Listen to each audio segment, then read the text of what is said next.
দরজায় কড়া নাড়ছে লোকসভা ভোট। নির্বাচনী লড়াইয়ের ময়দানে একে অপরের বিরুদ্ধে ক্রমশই সুর চড়াচ্ছে কংগ্রেস তৃণমূল। সেই পরিস্থিতিতে রবিবার এক মঞ্চে প্রধানমন্ত্রী মনমোহন সিংহ এবং মুখ্যমন্ত্রী মমতা বন্দ্যোপাধ্যায় উপলক্ষ কলকাতা জাদুঘরের দ্বিশতবার্ষিকী উদযাপন অনুষ্ঠান। তবে এদিনের অনুষ্ঠানে চোখে পড়েনি সাম্প্রতিক রাজনৈতিক প্রেক্ষাপটের আঁচ, বরং দীর্ঘদিন পর দেখা হওয়ার সুবাদে পরস্পরের প্রতি সৌজন্য বিনিময় করেন মনমোহন মমতা। কথাও বলেন কিছুক্ষণ। এদিনের অনুষ্ঠানে হাজির ছিলেন রাজ্যপাল এম.কে. নারায়ণনও। এদিনের অনুষ্ঠান থেকে কলকাতা জাদুঘরের জাদু আরও বাড়ানোর পক্ষে সওয়াল করেন প্রধানমন্ত্রী।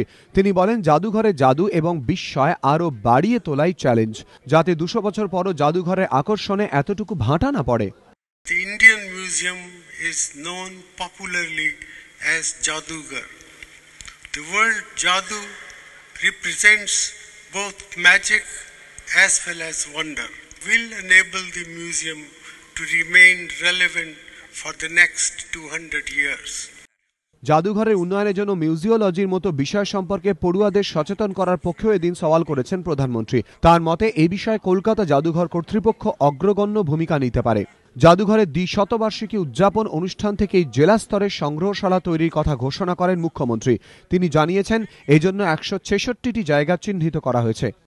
West Bengal government also started doing some work. Even they are restoring the district level, the rural museum. 166 sites already we identified, and archaeological, our director is also present here.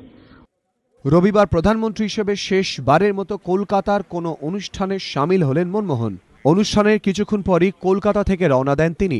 Rajarshi Duttagupta, ABP Ananda, Kolkata.